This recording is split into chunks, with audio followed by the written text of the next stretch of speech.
Hello, it's Keith Dorscht here, creator of the Communication Cure. And I want to talk to you about the recent ISIS bombings in Manchester after the conclusion of the Ariana Grande concert, where 22 people were killed and 50 plus were injured.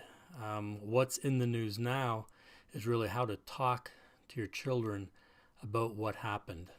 And as a communication expert, I want to add my input to what people are saying and hopefully equip you to better have communication about this topic with your children. Because even though you might be in America, you might be in Europe, wherever you are, it's a source of stress on children, and depending on their ages, will depend or will factor into how well they're able to understand what exactly happened, and will influence what they need from you as parents.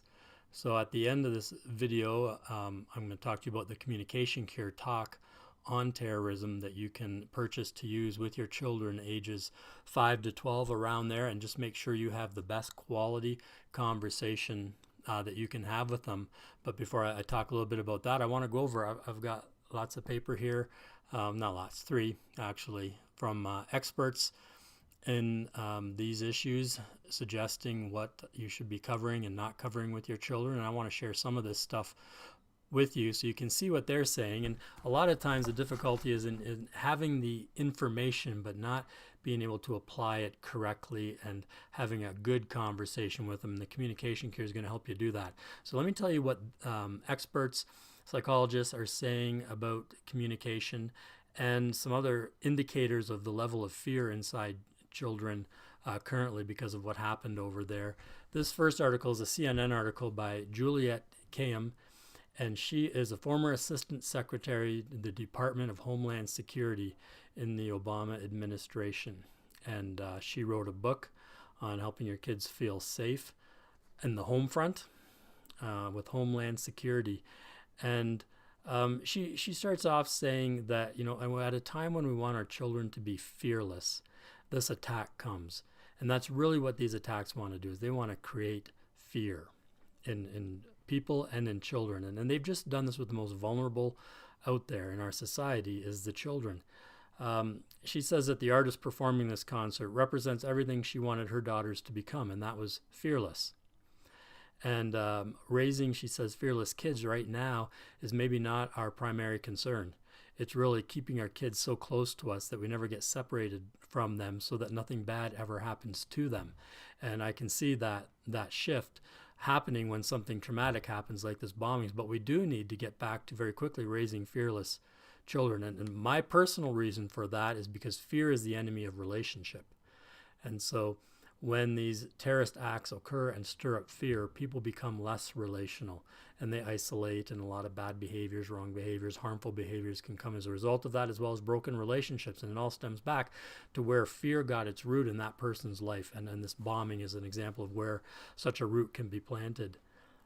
So she says for the next foreseeable future, we're going to be really focused on just keeping our kids with us and keeping them safe.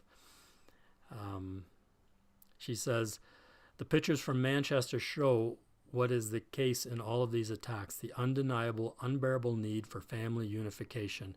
Those pictures were of kids calling their parents, parents calling their kids, people saying, I was just waiting to get word that they were okay, and reuniting. One of the really good things that was done well with the Boston Marathon bombings was that families were informed quickly and were reunited quickly to know that everyone is okay. And that can really help bring peace, because peace comes in relationship and knowing that you're united.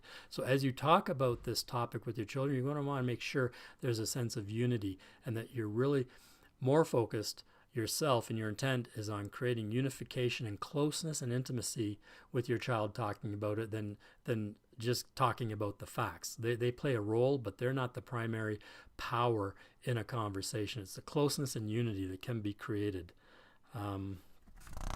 She also says, if we are to learn anything from this, terrorist attack, it is to take the necessary precautions beforehand and empower yourself and your children should something happen.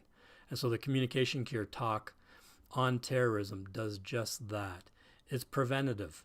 Right now, you're going to be using it and talking about what just happened, but it's going to reassure your child in the midst of a world that is in upheaval. It's only going to get worse. These things are only going to increase. But taking the time intentionally, proactively to talk to them about these things will help them when the event happens. Here's an illustration of that. My wife treats people with brain concussions. I have a couple of kids that had concussions, and the doctors talk about a brain that will take years to recover and a brain that could recover in as quick as maybe 6 weeks. And they say the key is the condition of the brain going into the trauma. So when the brain gets hit and the head gets hit, the health of the brain at that moment will determine how quickly it can recover from that in a lot of the cases. So it's the same thing here with a topic like this. It's if your child knows what terrorism is, knows why it happens, what it involves, what's being done to counter terrorism in the world, and how they're being protected. When they have that solid foundation and something happens and they go into it, it's going to be much less traumatic for them. I say it'll be metabolized by them. We're not going to pretend it doesn't exist and isn't out there, but when it happens, it can be metabolized and processed in a healthy way that doesn't create lingering fear and anxiety and unrest in your children. So she says to empower your children, make them fearless in a world that has too much fear. And that's true. There is too much fear out there, but we can counter that. Remember, relationship and fear are enemies. And so by talking with your children with a sense of relationship and care and concern for them will prepare them for when the moments of fear occur in their life, whether it's in a terrorist act or something else. On the Today Show today is May 23rd that I'm recording this, and it was on the Today Show this morning about how to talk to your children about terrorism, and they've updated this article from the past. It says, for young children, most whom don't yet have the experience or perspective to deal with traumatic news, reports can yield far more extreme emotions, including sheer panic. So your kids don't have the capacity. The younger they are, the less capacity they have. So if they're actually watching the news and seeing maybe over a newscast, maybe seeing it at the start of the newscast and then an update halfway through and seeing it again at the end, they actually think it's happening 3 times, which just heightens the level of fear and concern and panic in them because of that. So they don't have those perspectives. So how much more intentional we need to be as parents in talking about this. Gail Saltz, the psychiatrist who was interviewed in this article, said, be there for your kids. Be there to talk about it. They may not be talking about it, but don't assume that them being quiet means it's not weighing on their minds. It is. They know about it. The question is, do you know how to talk to them about it? And don't assume their silence is a signal that you don't need to talk to them. She says, again, it will frighten them over and over when they see it in the news. If you have older children, which I would say maybe 10 and older, talk to them candidly, explain to them what happened, but stick to the basic stories. Only the necessary facts. Going beyond that can cause more trauma. And then the last key point they make is remind children that they can discuss the event and their anxieties with you. And that's where the Communication Cure tool on terrorism is going to help you talk with them. Tell them they can talk with you about their fears or concerns. Psychiatrist Saltz concludes, remind them that the location of the terrorist activity is far away and that their family is safe. That's what children really want to know. Now, you can say that in a really dismissive way and to your kid and say, hey, that's across an ocean. There's no reason for you to be afraid of that. We do it when there's lightning and they're afraid. Hey, you're in a house. You're going to be okay. Don't worry, That's called rationalizing away the pain. They have an emotional pain, they're afraid. And you give them a reason, an intellectual reason not to be afraid. It's overseas. Don't worry about it. That's not going to bring peace to the heart. That's going to give facts to their brain. So it's really important in these conversations, again, that you have that sense of unity, intimacy, care, and compassion. When they feel connected in relationship, then they're going to be able to process through this. And that's why I created the Communication Cure, because you can have all this paperwork and all these questions to ask and think you've done your job because you talked about it, but you can actually do a poor job talking about it. You can go too far with details. You can miss out stuff. You can forget to ask the child what they really want to know about it. There's lots of things that can go wrong in the conversation. In fact, I saw that the day after the bombing, the recent one in Manchester, that some adults in Twitter made jokes about it. They made jokes about listening to this performer's music, and that was like death.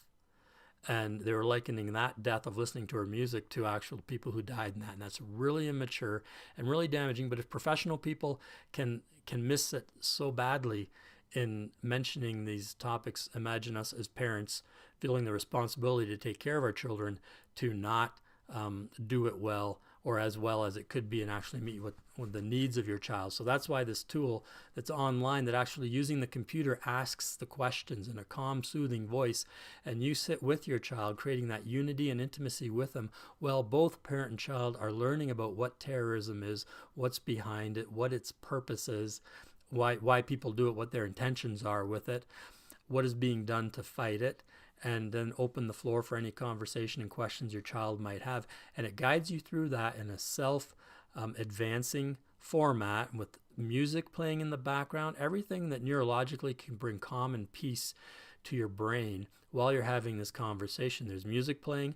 There's a guy's voice asking the question that isn't yours, because you or I could ask a question with a certain tone that the child knows what the answer is. We could ask them, "You're not stressed about that terrorist attack, are you?" And they'd be embarrassed to say that they were when it's asked in that tone. And the conversation will not be successful just because of that tone. Or it might feel like, oh, I know I'm supposed to talk about this, so I better do it. Hey, did you hear what happened in the news? You want to talk about it? No, not really. Okay, you know what terrorism is? Yeah, I saw it on TV.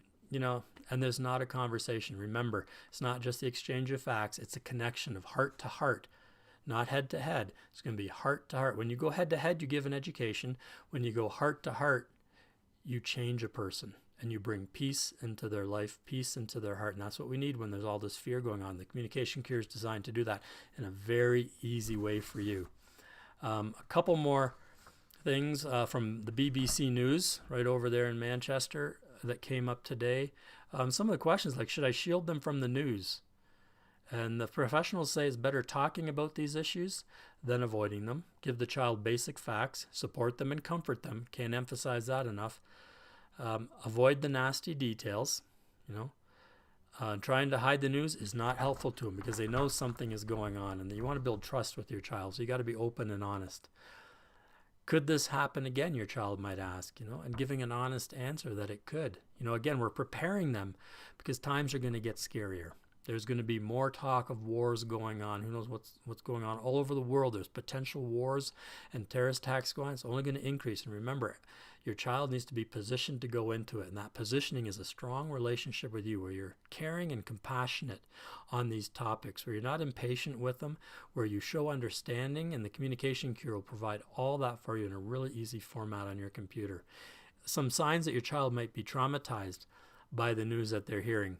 And it's the buildup. It's not just this one instance. This happened a couple days ago, but they're going to hear about it for weeks. They're going to hear about other things going on in the world. And children's central nervous systems just can't handle that level of stress. We can do a little better job of it as adults, but they can't. They really need you connected with them. So if they're being traumatized by this, they could be fearful, clingy, and anxious. They could experience bedwetting. They can become preoccupied with thoughts about this and just have a million questions about this. They can have difficulty concentrating. They can be irritable, not listening to your instructions and requests of them. And they can actually have stomach aches and headaches around this as the nerves are going inside them. So it's really important that your kids are not traumatized by this. Don't dismiss this. It can happen. Again, remember, they can't handle and process this like we can. It's important we take the time to do it. And then the last one, I don't have a typed out article. I just saw this on CNN about 15 minutes ago, and it is kids asking Justin Bieber to cancel his UK concerts at the end of June and July of this year. Now, kids are afraid when they've shelled out anywhere from $100 to $800 for a concert ticket to see the biggest artists in the world, and a group of them are starting to collect signatures and petition to ask him to not do it because they are afraid that something could happen to them. We cannot allow our culture, our society, our cities, our country, our children to be that consumed with fear. Fear cannot have their attention so much that they stop living out of desire, stop pursuing their dreams, that they isolate and pull away. We don't want that. We've got to connect with them in communication. And so there is a link below where you can go to my website, counselorkeith.com, and there's links to purchasing this talk. I apologize for the video and microphone issue that just popped up. I'll continue this with just some basic screenshots here.